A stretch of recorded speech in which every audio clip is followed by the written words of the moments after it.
Тэгээд түрүүчийн 7 хоногт бид нэр хууль зүйн сургуульд тавих нэгдсэн шаардлагын тухай төслийг ярилцсан.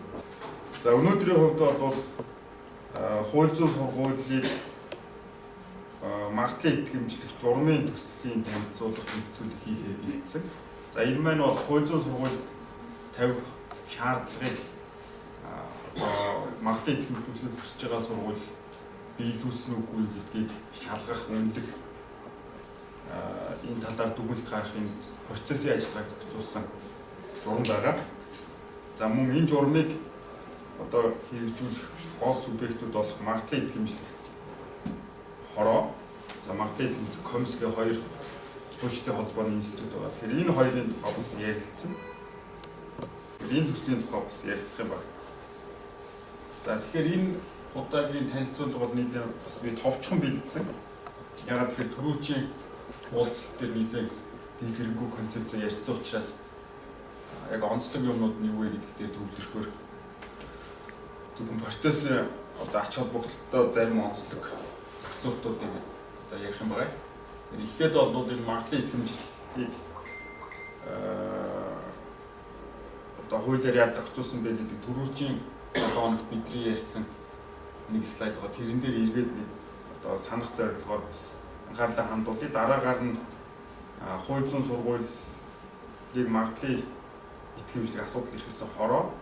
За энэ магадлал идэвхжүүлэх ажиллагаа хийх комиссийн талаар хуулиудад ямар зохицуулт орсон юм бэ гэдгийг ярилцсан.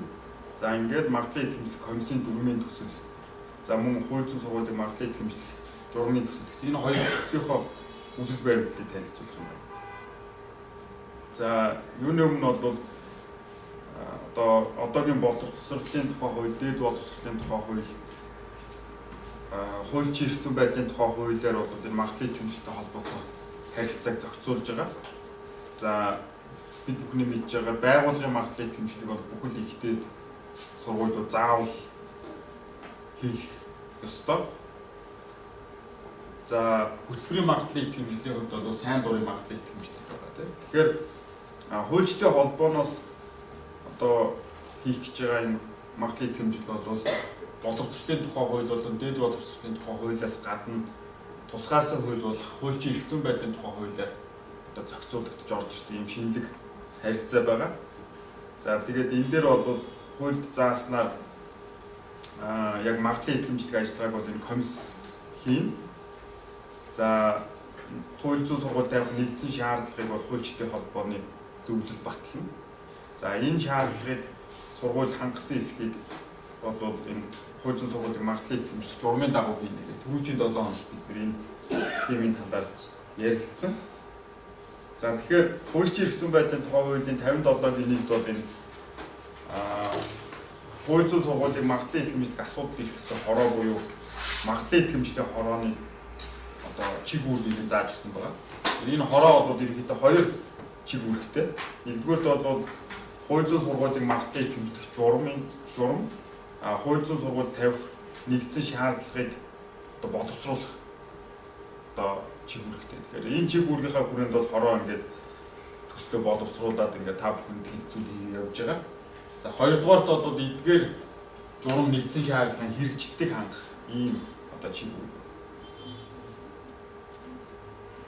За хууль зүйн сургуулийг магадлал идэвхжүүлэх энэ хороо маань ерөнхийдөө ямар бүрэлдэхүүнтэй вэ гэдгийг хуулийн 57-гийн 2-т бол зааж өгсөн.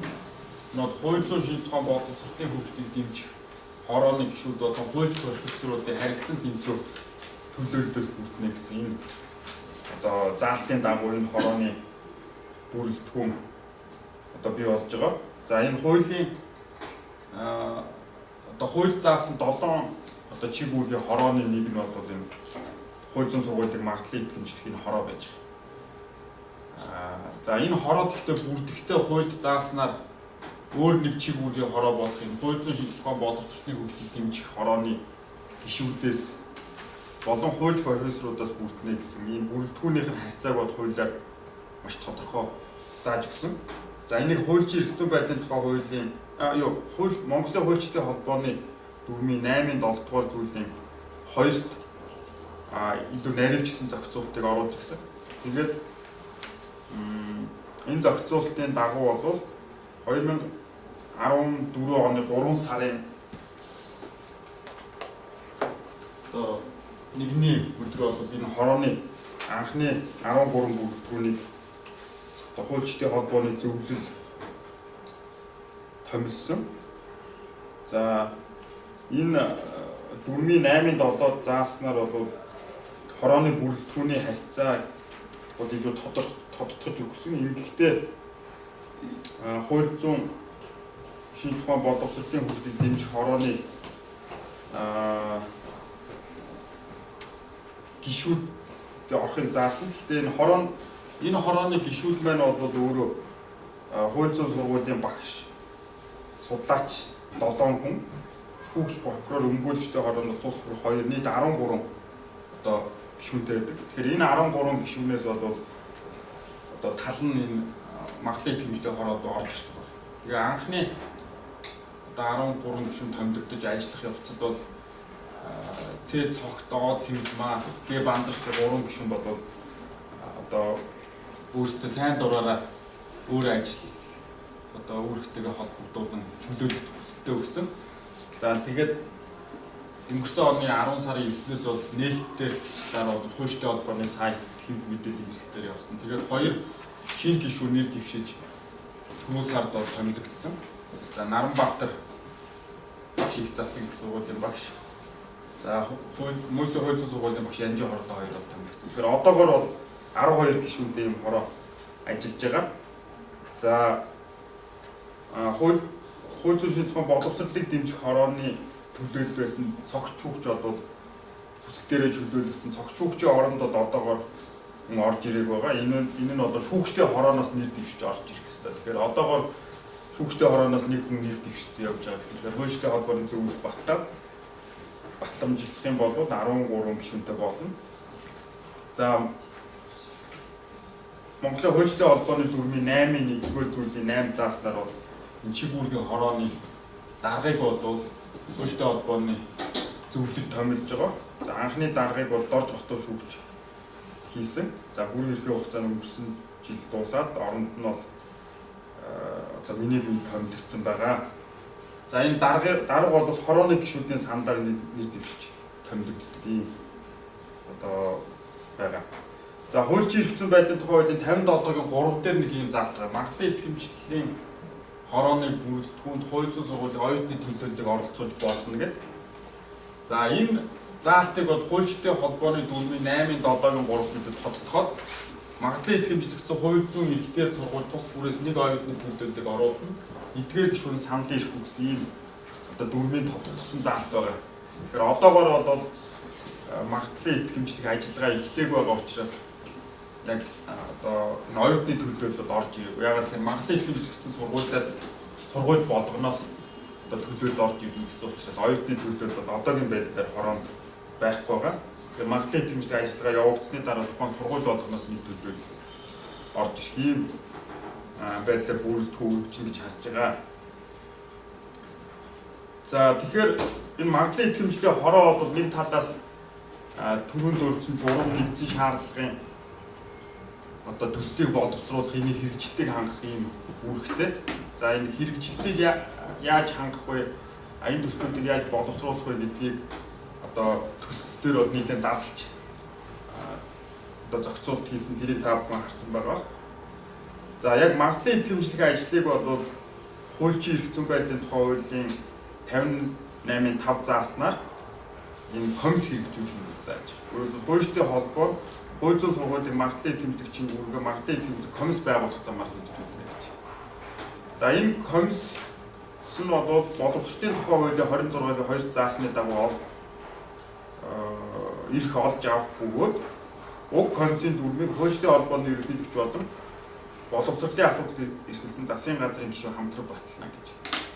За тэгэхээр энэ заасын хамтран батлах дүрмийн төслийг бол бас боловсруулсан одоо онлайн тавьсан мөн та бүхний гар дээр очсон байгаа байх. Тэгэхээр яг магадлалын итгэмжлэх ажлыг бол энэ хууль зааснаар комисс хийх юм байна. За комисс бодвол энэ боловсролын тухай үед 26-гийн 2 заасны дагуу ирэх аавна гэж заасан байгаа. Энэ заалт нь юу вэ гэдгийг хэдүүлээ харъя.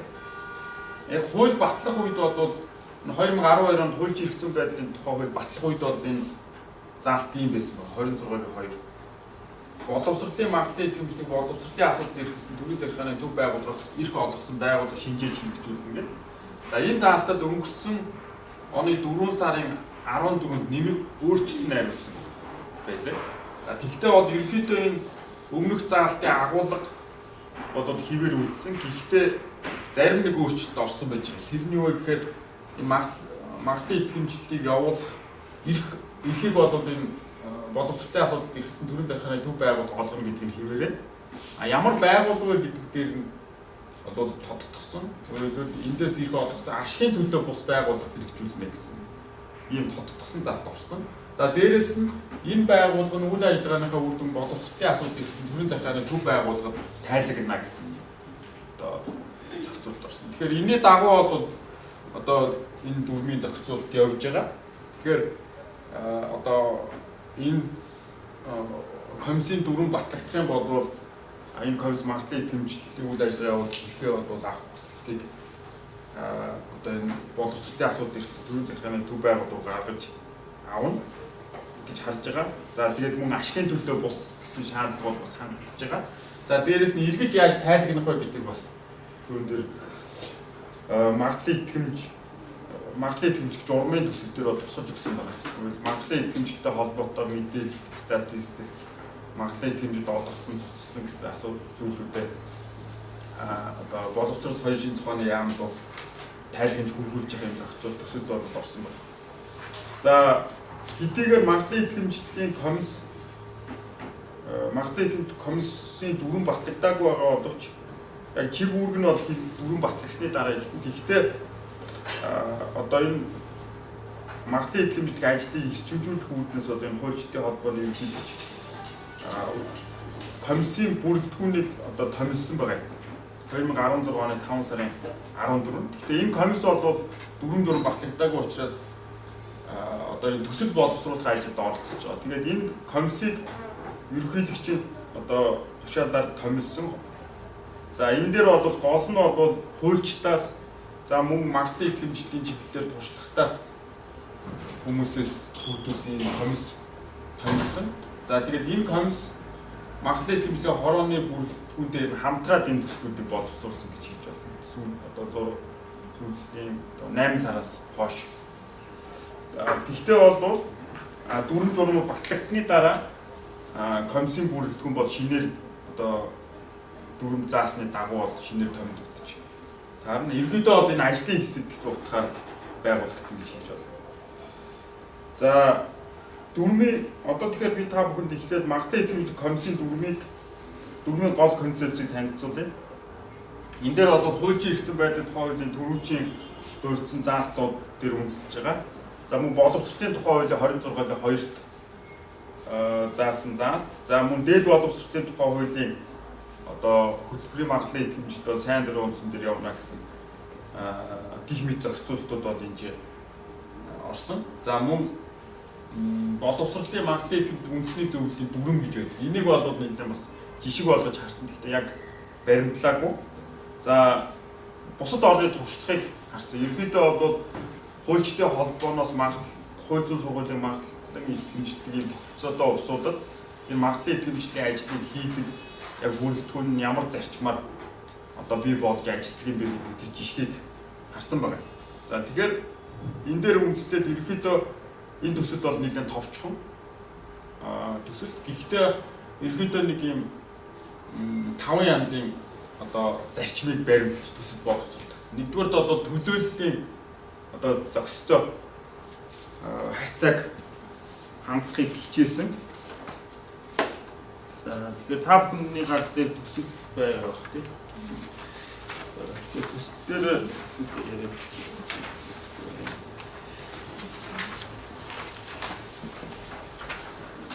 за тэгэхээр төсөл зааснаар бол энэ комисс маань 13 гишүүнтэй байхаар зохицуулт өгсөн. За энэ дээр хууль зүйн сургуулийн багшийн төлөөлөл 6. За шүүгчдийн төлөөлөл 1, өмгөөлчдийн төлөөлөл 1, прокурорын төлөөлөл 1, бусад хуулийн төлөөллийг олон нийтийн төлөөлөл 3 гэсэн. Ингээд нийт 13 одоо бүрэлдэхүүнтэй байхаар. За ерөнхийдөө хууль зүйн боловсролын асуудал шийдэж байгаа учраас хууль зүйн сургуулийн одоо ялангуяа магадлалын тэмдэглэгдсэн сургуулиудын багш нарын төлөөлөл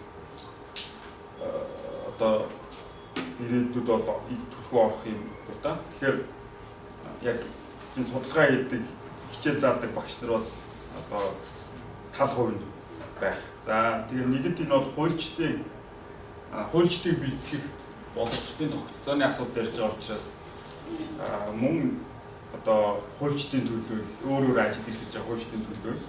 За нөгөө талаас бас олон нийтийн төлөөлөл. Яагаад тэгэхээр хууль зүйн боловсрол бол эцэстээ одоо олон нийтэд үйлчлэх иргэдийн эрх хуулийн ёсны ашиг сонирхлыг хамгаалах хууль дэвтэх бас хараа тус шүүхийг те шүүхийн зарчмыг хэрэгжүүлэх ийм чиглэж байгаа учраас бас олон нийтийн төлөөлөл бол ордог тэр жишгээр бол ийм төлөөллийн зарчмыг баримтсан. За энэ хүмүүс бол 3 жилийн хугацаатаар томилогдно гэж. За тэгээд энэ гишүүдийг бол хуульчдын холбооны ерөнхийлөгч магадлалын итгэмжлэлийн хорооны даргын санд болгосноор 3 жилийн хугацаатаар томилогдсон. Ийм зохицуулалт орсон байна. За хоёр дахь зарчим бол залгамж чанар гэж. Тэгэхээр одоо та бүхэн төслийн 3 дугаар зүйлийн 3 4 дахь заалтыг харах юм бол энэ 13 гишүүн маань бол жил болгон 3-1-ээр одоо өөрчлөгдөж байгаа ийм зохицуулалт орж иж байгаа. Тэгэхээр энэ бол одоо энэ чиглэлийн хороо комиссийн зохицуулалтыг нэлээд түгээмэл хэрэгэлдэг. Ягаад тэгэхээр өмнө ажиллаж байсан хүмүүс бас одоо тодорхой хугацаанд ажиллах нь энэ хорооны залгамж чанар бодлогын доктортой хэрэгжилтийг хангадаг. Нөгөө талаас шинээр хүмүүс орж ирж байгаа боломжийг олохын тулд жил болгон 3-1 өөрчлөлт ийм зохицуулалт орж ирж байгаа. Өөрөөр хэлбэл эхний одоо удаагийн томилгоон дээр бол 3 гишүүнийг 1 жилээр 3 гишүүнийг 2 жилээр за 3 биш юм байна. Эхний жил 4 гишүүнийг 1 жилээр 4 гишүүнийг 2 жилээр 5 гишүүнийг 3 жилээр томилно. За тэгээд энэ бүрийн эрхээ хугацаанд дууснаас хойш дараагийн томилогдсон хүмүүс 3 жилээр явна. Тэгэхээр жилд 3-1 нь одоо солигдно гэсэн үг. За тэгээд хэрвээ нэг хүн орон гарах юм бол чөлөөлөгдөх ч юм уу тийм асуудал гарах юм бол оронд нь орж ирсэн хүн бол өмнөх гишүүний бүрийн эрхээ хугацаанд л ажиллана гэсэн ийм зохицуулалт орж ирсэн. За 3 дугаар гишүүн тавигдах шаардлага гэсэн зүйл байгаа. За гишүүнд бол ёс зүйн өндөр шаардлага хангасан хууль зүйн боловсрол эсвэл дээд боловсролын хөгжид анхаарал тавьж хууль нэмэр оруулсан туршлага. Гишүүний чиг үүргээ хэрэгжүүлэхдээ нийтийн ашиг сонирхлыг хувийн ашиг сонирхлоос дээгүүр тавих зан чанарыг эрхэмлэнэ гэсэн ийм шаардлага байна. Тэгэхээр энийг ерөнхийдөө хангасан байхыг бол одоо шаардж байгаа. За мөн гишүүний ёс зүйн сахилгын асуудлыг нэлээд найрвч зохицуулсан. Гэхдээ энэ дүрмийн төсөл дээр биш. Хууль зүйн сургуулийн магадлалыг хэмжих журмын төслийн хамгийн сүүлийн бүлэг дээр одоо энэ харилцаанд орж байгаа бүх хүмүүсийн ёс зүйн сахилгыг зохицуулсан. За энэ комисс бол хууль зүйн сургуулийн магадлалыг хэмжих журам заасан бүрийн хэрэгжүүлэх гэж одоо тусгаад тэгээд журмаар бол нийлээ наривчсан зохицуултууд орж гисэн байгаа. Тэгэхээр ерөнхийдөө энэ магадлалын итгэмжлэх комиссийн дүрэн бол одоо бүрэлдэхүүнийг томилохтой холбоотой харилцааг зохицуулсан юм дүрэн байна. Яг ажиллагаатай холбоотой харилцаа бол одоо дараагийн танилцуулах журмаар зохицуулж байгаа. Тэгэхээр одоо та бүхэнд энэ хууль зүйн сургуулийн магадлалын итгэмжлэх журмын танилцуулъя. Энэ дээр их сурвалж олгосон зүйл бол хамгийн гол нь хууль хэрэгцсэн байдлын тухай хууль. За хуульд бол хууль зүйн сургуулийн магадлалын итгэмжлэгчид хуульчтай холбоо өгсөн. За комисс хэрэгжүүлнэ гэж байгаа. Комиссаар дамжуулж хэрэгжүүлнэ гэж байгаа. За тэгээд одоо хууль зүйн сургуулийн магадлалын итгэмжлэгийн хороо бол энэ ч нэгдсэн шаардлагын хэрэгжилт хууль зүйн сургуулийн магадлалыг тэмдэглэж журмын хэрэгжилтийг хангахын зохицуултууд, ерөнхий зохицуултууд бол хуульд байгаа. Тэгэхээр энийг нэлээд нарийсгаж зохицуулсан. За мөн боловсролын магадлалыг хэмжүүлэх үйл ажиллагаа явуулах дүрм гэж байдаг. Энийг бол жишг болгож харсан.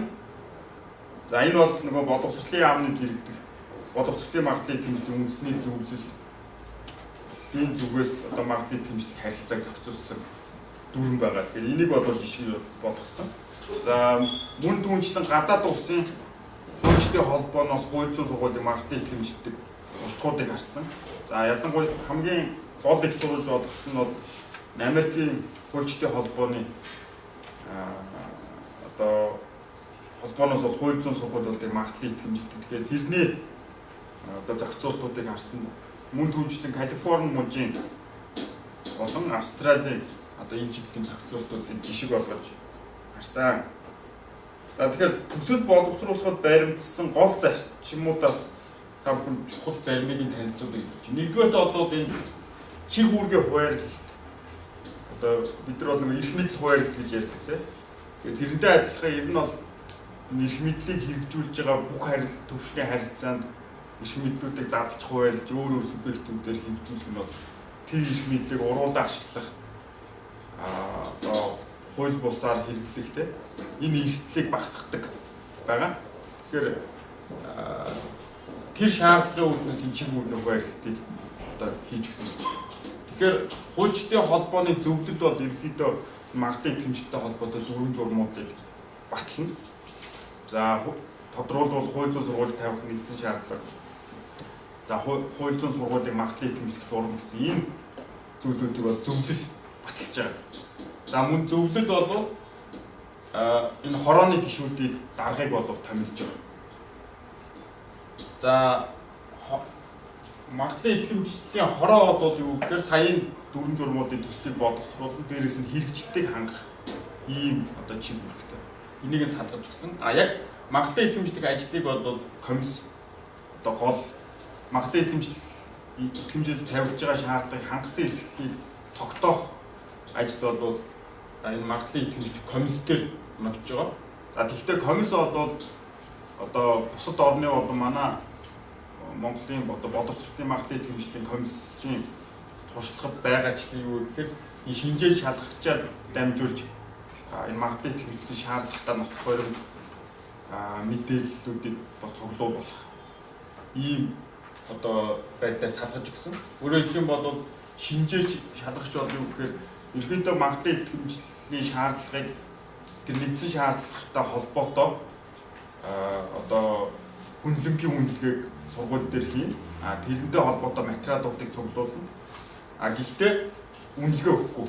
Энэ одоо нэгдсэн шаардлагыг хангасан хангаагүй гэсэн үнэлгээ өгөхгүй. Үнэлгээ өгч тэрэн дээр одоо нэгдсэн шаардлагыг хэрэглэх субъект нь бол комисс байж байгаа. Комисс гэж. Тэгэхээр одоо зүгээр хууль яг адилхан бичсэн хуулийн одоо бидний танил ойлгохтой зөвлөх юм бол шинжээ шалгагч бол нийлээ мөрдөн байцаагчтай төстэй факт мэдээлэл цуглуулах ийм ажил байна. Тэгэхээр яг тэрэн дээр үнэлгээ хийх ажил бол юу вэ гэхээр комиссийн одоо зүйлс. За хуульчтай холбооны 5 газар бол энэ хороо болон комисс шинжээ шалгагч нар чиг үүргийг хэрэгжүүлэх одоо нөхцөл боломжоор хангах ийм байдлаар оролцож байгаа. Тэгэхээр энэ бүх чиг үүргүүдийг ерөнхийд нь хуваарлаж өгсөн гэсэн. За хяналт тэнцлийн зарчим бол 2 дахь зарчим байгаа энэ процессын журам. Тэгэхээр комисс бол яг магадлалын хэмжлэг ажлыг хийх боловч комиссийн үйл ажиллагаан дээр тодорхой хэмжээгээр хяналт тавих энэ хууль зүйн сургууль тавих нэгдсэн шаардлага болон журам хэрэгжиж байна гэдэг дээр хяналт тавих чиг үүрэг бол энэ хороон дээр байж. Ягаад тэгэхээр хууль дээр бол хороо бол хэрэгжлтийг хангана гэсэн юм маш ерөнхий чиг үүрэг тавьж өгсөн учраас одоо комиссийн үйл ажиллагаатай холбоотой үүссэн гомдол бол хороон дээр шийдэгдэх ийм одоо зохицуулт бол орж өгсөн. За энэс гадна одоо хяналт тэнцлийн зарчим гэдэг юм бол энэ хорооны гишүүн, комиссийн гишүүн шинжээ шалгагч, за энэ хороонд ажиллаж байгаа тамийн газрын ажилтан, мэрэгжилтэн одоо ёс зүйн зөрчил гаргасан эсвэл энэ магадлал итгэмжлэх журмыг одоо баримтлаагүй зөрчсөн гэсэн ийм асуудал гарах юм бол энийг энэ талаарх гомдлыг хүлээж авч шийдвэрлэх одоо ёс зүйн дэд хороо гэсэн юм хороо ажиллаж байгаа. Тэгэхээр тэр хороонд бас гомдлыг гаргах шийдвэрлэх ийм боломжийг олгосон. Тэгэхээр энэ мэтлэнгээр бол энэ хяналт тэнцлийн зарчим үйлчилж байгаа. За 3 дугаарт бол хараа тус байх зарчим одоо энэ төслийн нэг одоо тулгуур болж өгч байгаа. Тэгэхээр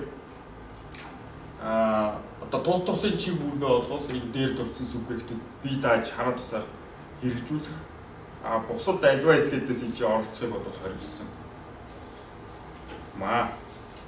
За 4-р бол ашиг сонирхлын зөрчилөөс зайлсхийх гэж. Тэгэхээр энэ бол одоо бас нэлээд ийм шинэлэг зохицуулт гэж хэлж болно. Яагаад вэ гэхээр одоо үйлчилж байгаа боловсролын магадлал итгэмжлэх үндэсний зөвлөлийн дүрм журмууд бол энэ ашиг сонирхлын зөрчил болон ёс зүйн асуудлыг гэрээгээр зохицуулдаг юм байлаа. Нэлээд товчхон байдлаар. Бусад орны сайн туршлага юу вэ гэхээр энэ ашиг сонирхлын зөрчил болон ёс зүйн асуудлуудыг одоо ямар ёс зүйн хэмжээ барих вэ гэдгийг аль бие ёсны дүрм журмууд маш тодорхой зааж өгдөг. За тэр жишгээр бол бид энэ 12 дугаар бүлэг дээр бол ёс зүй бас ахлах гэсэн юм зохицуулт орсон. За энэний одоо гол хамгийн гол зохицуулт нь ашиг сонирхлын зөрчлийн асуудал. Яагаад гэхээр одоо жишээлбэл тухайн сургуулийн багш нь өөрөө тэр сургуулийнхаа магадлал итгэмжлэх үйл ажиллагаанд оролцохгүй байх гэсэн энэ зарчмыг бол ерөнхийдөө барьсан. Тэгэхээр өөрийнхөө сургуулийн одоо магадлал итгэмжлэлтэй холбоотой альва чиг үүргийг бол комиссийн гишүүн, хорооны гишүүн бол хэрэгжүүлэхгүй гэсэн ийм зохицуултыг хийж өгсөн. Тэгээд энэ дээрээ наривчлаад зохицуулт орсон. За дээрэс нь одоо багшаар ажиллаж байгаа болчих юм бол яах вэ гэх юм бэ? Багшаар ажиллаж байгаа болчвол 5 жилийн дотор бол энэ харилцаанд одоо энэ чиг үүргийг хэрэгжүүлэхгүй. Гэх мэтлэнгээр одоо ашиг сонирхлын зөрчилдөөс сэргийлсэн. За мөн хороо комиссийн гишүүн, шинжээ шалгагч нартай хамаарал бүхий итгээд гэр бүлийн гишүүд нь жишээлбэл тухайн сургууль багшилдаг ч юм уу, тухайн сургуулийн захирал ч юм уу те тухайн сургуулийн оюутан байх юм бол бас одоо татгалзан гарах үүрэгтэй гэсэн. Иймэрхүү зохицуултыг одоо оруулж өгсөн байгаа. За мөн ашиг сонирхлын зөрчилдөөс сэргийлэх өөр нэг зохицуулт гэвэл одоо шинжээчдийг бол хорооноос ингээд томилоод гаргаж байгаа. Одоогийн магадлалын үндэсний боловсролын магадлалын хэмжээний үндэсний зөвлөлийн дүрмээр бол харахад магадлалын итгэмжлүүлж байгаа сургууль нь өөрөө ямар хүнээр хүндлэгийн үнэлгээ хийх тэр саналаа гаргадаг байлаа. Энэ бол бусад орнд бол иймэрхүү зүйлийг зөвшөөрдөг. Яагаад гэхээр энэ бол өөрөө магадлалын итгэмжлүүлэгчээс өөрөө хэнийг шинжээчээр ажилуулах гэдгээс сонгоно гэдэг бол одоо ашиг сонирхлын зөрчилтөй ийм зүйл байгаа. Тэгэхээр энийг бол бид нар аваагүй. Тэгэхээр тусдаа хүндлэнгийн субъект яг магадлалын итгэмжлэх гэсэн ийм зохицуулт орсон одоо давуу тал байгаа. За тэгээд ёс зүйн одоо бусад үүргүүдийг бол энэ 12-ын 2-дугаар зүйл дээр наривчлж заасан. Тэгээд төвийг сахих, за зохисгүй байдал гаргаж болохгүй, за энэ журам захирагдах гэх мэтлийн энэ үүргүүд бол байж. Тэгэхээр энэ ашиг сонирхлын зөрчилөө зайлсхийх болон ёс зүйн бусад үүргүүдтэй энэ холбогдох субъектүүд зөрчсөн гэсэн ийм асуудал байх юм бол энэ ёс зүйн дэд хороонд гомдол гаргана гэж төгөлдсөн. Тэгэхээр энэ хороог бол 5 гишүүний бүрэлдэхүүнтэй одоо 3 жилийн хугацаанд байгуулахын зохицуулалт орсон байгаа. За 6 дугаарт нь бол хууль зүйн сургуулийг бодиттой үнэлэх зөвлөлт дэмжих гэсэн ийм нэг одоо зарчим одоо нэг тулгуур болсон гэж хэлж байна. За бодиттой үнэлэх гол баталгаа бол энэ хараат бус хүнлэнгийн ашиг сонирхлын зөрчилдгөө одоо субъектээр энэ ажиллагааг явуулах одоо зохицуулалт бол нэг баталгаа нь болж байгаа. За мөн түнчлэн хуульд бол ерөнхийдөө одоо 6 жилийн хугацаатай магадлалын итгэмжлэн одоо магадлалын итгэмжлэн тэгээ 6 жилийн дараа дахиж хянаж үзэх гэсэн ийм тул хууль чирэгдсэн байдаг хууль дээр байгаа. За тэгэхээр хэрвээ одоо сургууль магадлал идэвхжүүлэлт яг мөрөгдөл гаргаад тэрийг нь одоо шалгаад хилцээд хууль зүйн сургууль тавих нэгдсэн шаардлагыг бүгднийг бүрэн хангацсан гэж үзэх юм бол тэр сургууль магадлал идэвхжүүлэлт чинь тийм.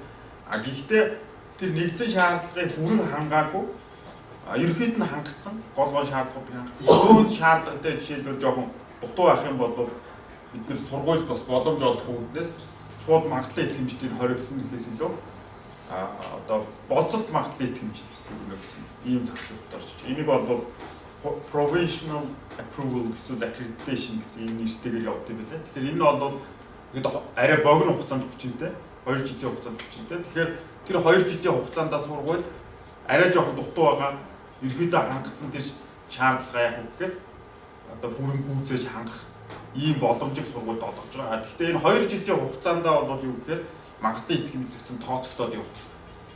Ийм боломжийг олгож байгаагаараа бол бас илүү сургуулийг бас дэмжих энэ шаардлагыг хангах энэ зарчим хэрэгжиж байгаа гэж хэлж болно. За түрүүн хэлснээр энэ ашиг сонирхлын зөрчил ёс зүйн асуудлаас гадна эхний чиг үүргийн хуваарлт бол Монгол улсын магадлал идэвхжүүлэлтийн харилцаанд нэлийн шинэ юм байлээ. Яагаад тэгэхээр одоо хүртэл магадлал идэвхжүүлэлтийн одоо яамны магадлал идэвхжүүлэлтийн дүрм журмууд бол батлагдаад нэлээд туршлага хөрвүүлсэн. Одоогийн төвшөнд бол энэ хууль зүйн төдийгүй бүх ихтэй сургуулиуд хөгжих хэд бол нэлээд хувь нэмэр оруулсан ийм тогтолцоо. За тэгвэл энэ дээр бол гол нь нөгөө нийлээ эрх мэдлүүд бол төвлөрсөн байж. Ердөө магадлал идэвхжүүлэлтийн үндэсний зөвлөл бол магадлал идэвхжүүлэлт баримтлах шаардлагуудыг баталж байгаа юм. Дүрм журмуудыг баталж байгаа юм. За өөрөө магадлал идэвхжүүлэх одоо эсвэл магадлал идэвхжүүлэх туслах хэсэг юм шийдвэрүүдийг гаргаж байгаа. Нийлээ тийм төвлөрсөн эрх мэдлэлтэй. За тэгээд одоо сайд толгоолоод явдаг ийм одоо тогтолцоо. Тэгэхээр хуульчдын холбооны хувьд бол энэс арай жоохон өөрөөр төвийн хэсгээр бол энэ гол чиг үүргүүдийг бүгднийг задлж ирэх мэдлүүдийг хуваарлаж өгснөөр онцлог байгаа гэдгийг бас дахин хэлье. За төслийн хууль зүйн сургуулийн магадлал идэвхжүүлэх журмын төслийн агуулгыг харах юм бол ерөнхийдөө нэг ийм бүлгүүд байж байгаа тийм. Тэгэхээр эхний одоо бүлгүүд дээр бол хороо, комисс, за энэ зохицуулагч гэдэг яг хорооны мэргэжилтэн байж байгаа. Гол энэ бол байнгын орон тоон дээр ажиллаж байгаа ажил. Тэгэхээр энэ субъектүүдийн эрх мэдэл юу вэ гэдгийг нэлээд тодорхой заасан, бүрийн эрхүүдийн тодорхойлсон ийм зохицуулалт бол байгаа. Хоёрдугаар бүлэг дээр нэлээд наривч заасан. За мөн болцолт болон бүрэн магадлал идэвхжүүлэлтийн ялгааг бол 3 дугаар бүлэг дээр тодорхойлсон. За тэгээд ерөнхийдөө хууль зүйн сургуульд бол одоо магадлал идэвхжүүлэх талаар үргэлж гаргах. За энэ дээр ямар шаардлагууд тавих вэ гэдгийг наривчлан одоо зохицуулж өгсөн. За энэс урт би хэлхээ мартсан юм бол энэ нөлөөлөхүй зөөрч гэсэн ийм одоо шин зохицуулалт байгаа. Тэгэхээр энэ бол нөлөөлөхүй зөөрчл гэдэг нь юу гэхээр магадлал идэвхжүүлэлт авсны дараа тухайн сургуулийн одоо энэ магадлал идэвхжүүлэлт нөлөө үзүүлэхүүц өөрчлөлт сургууль дээр гарах юм бол энийг хийхээс өмнө одоо хуульчдын холбоонд хандаж зөвшөөрөл авах юм зохицуулалт байж байгаа. Яагаад тэгэхээр одоо жишээлх юм бол өөр сургуулийг худалдаж авах тийм нэгдэх. За эсвэл өөр одоо өөрийнхөө боловсролын хөтөлбөр хөрөнгийг бусад сургууль руу бүрэн эсвэл хэсэгчлэн шилжүүлэх. За өөр их сургуультай нэгдэх гих мэтлэн одоо энэ төслийн 4-р зүйлийн 2 жигсаас өөрчлөлтүүд бол томоохон ийм өөрчлөлтүүд байгаа. Тэгэхээр энэ өөрчлөлтүүд бол гаргахын тулд бас нөгөө магадлал идэвхжүүлэх үүрэгдэл гаргаж байгаатай адилхан ийм үүрэгдэл гаргаж зөвшөөрөл авах ийм зохицуулалт орж байгаа. Яагаад тэгэхээр ийм зохицуулалт байхгүй бол одоо магадлал итгэмжлэгдсэн боловч магадлал итгэмжлэгийн дараа тэр өөрчлөлтөөс болоод магадлал итгэмжлэхэд тулгуур болгосон нэгдсэн шаардлагуудаа хангахгүй байх ийм байдал үүсэх сэргийлж байгаа юм зөвхөн. За тэгээд сургуулиуд өргөдөл гаргаад тэр өргөдөлтөөр тулгуурлаад бол тодорхой мэдээлэл цуглуулах ажиллагаа хийж байгаа. Энэ дээр бол хүндэтгэлийн үнэлгээ хийн, өөрийн үнэлгээний тайлан авна. За шинэ одоо хүндэтгэлийн баг одоо сургууль дээр ажиллаж мэдээлэл цуглуулна гэдэг энэ харилцаа бол 5 дугаар бүлэг дээр зохицуулагдсан. За 6 дугаар бүлгээр бол энэ цуглуулсан мэдээлэл дээр ямар ажиллагаа хийх вэ гэдгийг зохицуулдаг. Энэ дээр комисс бол ерөнхийдөө нэгдсэн шаардлагыг хангаж өггүй гэдэг шийдвэрээ гаргах талаар зохицуулсан. За мөн нөлөөллийн арга хэмжээ гэж ийм арга хэмжээ байгаа. Тэгэхээр энэ нь бол одоо нэгдсэн шаардлагатай холбоотой тодорхой зөрчилдүүд бий болох юм бол ийм нөлөөллийн арга хэмжээ авах зохицуулалт 7-гийн 1-р зүйл дээр байгаа. Жишээлбэл магадлал итгэмжлэгсний дараа эргээд нөгөө нэгдсэн шаардлагын тодорхой залтууд шаардлагуудыг зөрчих те ноцтой зөрчих удаадараа зөрчих. За одоо нэгдсэн шаардлагын дагуу тодорхой мэдээллүүдийг олон нийтэд ил болгох хэрэгтэй гэж байгаа. Тэр мэдээллүүдээ ил болгохгүй байх. За энэ журмын дагуу явж байгаа арга хэмжээтэй холбоотой хамтран ажиллах байх мэдээлэл өгөхгүй байх. Гэх мэтлийн ийм зөвчлөл гарах юм бол нөлөөллийн арга хэмжээ авч байгаа. Тэгэхээр энэ бол бас эргээд сургуулийг бодсон юм зохицуулт байгаа юм л да. Ер нь бол одоо хүртэл Монгол улсад үйлчилж ирсэн магадлал итгэмжлэлтэй холбоотой дүрм журмаар яг шууд тэр магадлал итгэмжлэлийг цуцлах эсвэл хугацааг нь өөрчлөх тийм арга хэмжээ авахар зохицуулт байдаг юм лээ. Тэгэхээр бидний хувьд бол тэрнээс өмнө бол арай жоохон хөнгөн хэлбэрээр сургууль бол тэр алдаа хэрвээ гарах юм бол тэрийг засах боломж олох ийм зохицуулт байж. Жишээлбэл хаалтаа сануулгах гэдэг юм уу? Нээлттэй сануулгах. За олон нийт эсвэл оюутнаас уучлахгүй. За мэдээлэл тараасан арга хэрэгслэлээр залруулах хийх. Худлаа мэдээлэл өгсөн бол тэрийг залруулахыг шаардж байдаг тийм. Тэгэхээр энүүгээрээ бол юу гэхээр шууд магадлал итгэмжлэгдсэн сургуулийг цуцлах гэхээс өмнө эхлээд тэр алдаагаа засах боломжийг бол сургуульд олгож байгаа юм. Одоо жишээ бол шинээр ийм зохицуулт орж ирж байгаа. За тэгээд бүр одоо дээр гаргасан зөрчлүүдийг ийм одоо арга хэмжээнүүд аваад байхад дахиж гараад ч юм уу илүү ноцтой зөрчиж өгөх юм бол энэ дээр магадлал итгэмжлэлийг цуцлах асуудал бол яриад байж байгаа. За энэ магадлал итгэмжлэлийг цуцлахаас бусад арга хэмжээг бол комисс авах боломжтой. Цуцлах арга хэмжээг бол хороо одоо комиссийн саналыг үндэслэж шийдэх юм. За тэгээд 8-9-р бүлгээр бол комисс одоо хорооны хуралдааныг зохицуулсан. Яаж одоо хуралдаж шийдвэрээ гаргах вэ гэдгийг зохицуулсан. За 11-р бүлгээр бол ил тод байдлыг 10-р бүлгээр бол нэгдсэн шаардлагыг зөрчсөн тухай гомдлуудыг бас энэ хороо хүлээж авах. Хороо комисс хүлээж авах юм зохицуулж байгаа. Тэгэхээр энэ бол одоо мэдээллийн өөр нэг сувг байгаа юм л да. Тэгэхээр нэгдсэн шаардлагыг сургууль нь хангаж ажиллаж ийн үгүй гэдгийг багшаас ойж болно, оюутнаас ойж болно, оюутны эцэг их байж болно, олонний альва этгээдээс юм гомдол гаргаж болно.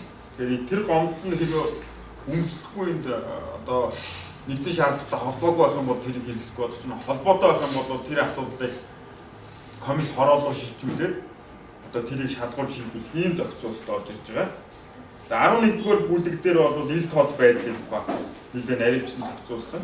За тэгээ 12-р бүлэг бол ёс зүйн сахилга гэсэн ийм байдлаар төсөл боловсруулагдаад 13 зүйлтэйгээр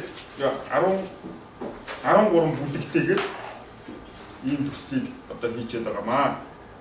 Тэгээд ерөнхийдөө бол түрүүчийн 7 хоногт бидний ярьсанчлан ер нь хууль зүйн сургуулийг төгсөж байгаа оюутнууд ямар мэдлэг уж чадвартай болох юм.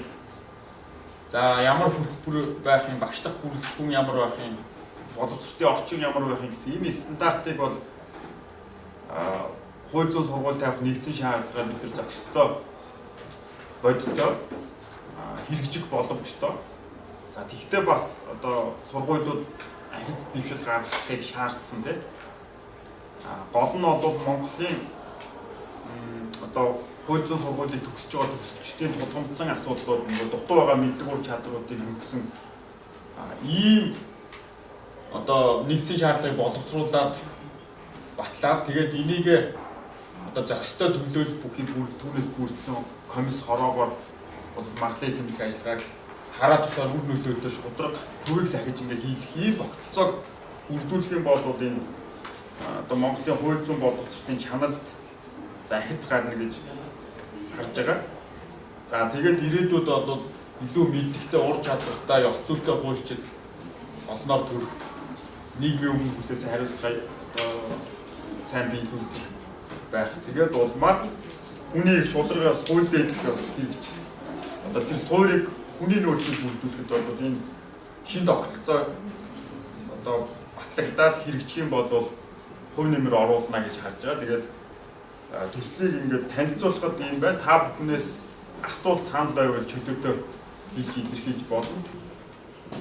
Одоо хууль эрх зүйн байдлын тухай хуулийн дагуу эрх зүйн бакалавраар төгсөөд 2 жил мэргэжлийн дадлага хийсний дараа хуульч болох шалгалт нь нэг шалгуур нь магадлалын итгэмжлэгдсэн хууль зүйн сургуулийг төгссөн бакалаврын дипломтой байх гэдэг нэг шаардлага байгаа даа. Бакалавр гэж байхгүй шүү дээ. Би яг хууль зүйн одоо ерөнхийдөө агуулгаараа хууль зүйн сургууль төгссөн эрх зүйч хуульч болох гэдэг. Тэгэхээр нөгөө нэг ийм эндээс одоо нэг оюутан магадлалын итгэмжлэгдээгүй сургуульд сурч төгсөөд хуульчийн шалгалтаа өгье гэдэг тийм асуулт гарч ирж та хуульч болъё. Тэгэн гоо танаас тэр сургуульч магадлалын итгэмжлэгдээгүй сургууль байсан юм байна. Гэт эренгууд тэр оюутан одоо юу гэхээр нэгдүгээр би ер нь бол эцсийн зорилго нь ер нь хөгжлийн эрх зүйд сурж байгаагийн гол зорилго бол хуульч болох гэдэг. Тэгэхээр би ийм сургууль төгссөн тэгэхээр нөгөө тийм хорийн хохирол юм уу сургалтын за бүр дараа иж сургалтын төлбөр тийм асуудал тавиад ингээд нөгөө маргаа явуулах асуудал гарах учраас анханасаа хуульч эрх зүйч бэлтгэж байгаа сургуулиуд дээр магадлан итгэмжлэгдээгүй сургууль одоо энэ хугацааны дотор магадлан итгэмжлэгдэх сургууль бид нар ингэж төлөвлөж ажиллаж байгаа гэдэг юм уу тэр мэдээлэлээ нөгөө маш их тод одоо хаана байршуулсан байх юм гэдгийг нь маш тодорхой зааж өгвөл комисс болон хороонд ирэх гомдлын би нэлээдгүй эсрэг нь энэ байх болов гэж хараад байгаа хэрэг оюутнуудаас төгсөгчүүд их гомдлоо тийм. Тэгээ явцын дунд сургуулаа солих бас тэр асуудлыг шийдэж өгөөч энэ сургууль магадлал итгэмжлэгдэхгүй юм байна эсвэл итгэмжлэгдэж нэг удаагийн угаар итгэмжлэгдэж чадсангүй эсвэл итгэмжлэгдэн цуцлагдчихлаа. Тэгэхээр би тийм сургууль руу орох миний эрх ингэж хөндөгдлөө гэдэг тэр асуудал яг явцын дунд нэг тийм нэлээд их маргаантай асуудал болоод хувирчгаар юм шиг төсөөлөгдөд байгаа. Тэрийг сургууль дээр тавигдах шаардлага дотроо мэдээлэлээ тэн заавал тийм хугацаанд ялангуяа нөгөө оюутнуудыг одоо жинхэнэ сургуулиуд мэдээлэлээ реклама цацдаг цаг хугацаанд ингэж тавин хуульчдын холбооноос бас дээрээс нь тэр мэдээллийг олон нийтэд байнга байршуулна бас мэдээлж яах гэдэг үүргүүдийг оруулах юм бол ирээдүйд энэ гомдлыг ийм төрлийн маргаанаас урьдчилан сэргийлэх бас нэг юм болох болов гэж бодоод байгаа юм. Ер нь бол яг төсөл дээр нөгөө тавигдах шаардлага дээр мэдээлэл гэсэн байгаа тийм. Баасан ч өнгөлөгч бол бас нөгөө комиссийн гишүүний хувьд бол оролцоод явж авчихсан мэдж байгаа. Гэхдээ бид нар илүү энэ зүйлийг тодруулж өгөх нь зүйтэй маа гэсэн санд орж байна.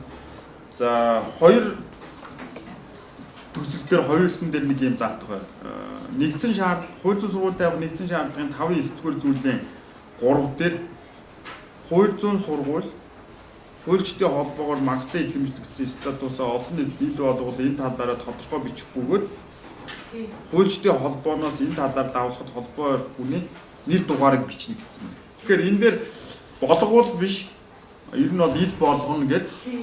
Тэгээ энийгээ тодорхой бичнэ гэсэн үүрэгжүүлсэн байдлаар оруулчуд илүү энэ асуудал бас нэг шийдэгдэх. Энд чинь бол бидний төслөөр бол нэг болгоул гэсэн одоо сургууль нь болохгүй ил болохгүй ч байж болохоор нэг юм байгаа. Тэгэхээр энийг бол бас бодмоор санагдлаа. За гэхдээ бол энэ хуульчдын холбоо ч өөрөө санаачлахаар очиж сургуулиудыг магадлалын итгэмжлээд байхгүй шүү дээ, тийм. Сургууль өөрөө хүсэлт гаргах юм бол магадлалын итгэмжлэнэ. Тэгэхээр хүсэлт гаргасан сургуулиудтай холбоотой эсвэл магадлалын итгэмжлэгдсэн сургуулиудтай холбоотой тэр сургуулиудад үүрэг өгсөн зохицуултууд бол энэ төслөр бол байж байгаа. Тэгэхээр хуульчдын холбоо бол одоо өөрийнхөө вебсайтн дээр бүх магадлал итгэмжлэгдсэн сургуулиудынхаа жагсаалтыг байнга байршуулна гэсэн ийм зохицуул төсөл дээр байгаа. За тэгээд магадлал итгэмжлүүлэх хүсэлт гаргасан сургуулиуд хүсэлт гаргах гэж байгаа сургуулиуд юу хийх вэ гэдгийг бас заасан зүйл байгаа. Тэгэхээр тэн дээр бол юу вэ гэхээр одоо төслийн та бүхний гар дээр байгаа төслийн 3-7 дугаар зүйлийн 8 дээр байгаа. Болцолт магадлалын итгэмжлэл хүсэж буй сургууль нь сургууль болон хөтөлбөрийн талаар хэмжүүл одоо электрон бүх баримт бичигт өөрийгөө хуульчдын Монголын хуульчдын холбооноос магадлалын итгэмжлэгтэйг хэмээн заавал тусгана гэж. Энэ бол магадлалын итгэмжлэгтэйг сургууль бол ирээдүйд магадлалыг тэмдэглэнэ гэж байгаа бол бүх баримт бичгүүн дээр ийм одоо магадлалыг тэмдэглэхгүй гэдгээ зааж явах хэрэгтэй юм шаардлага.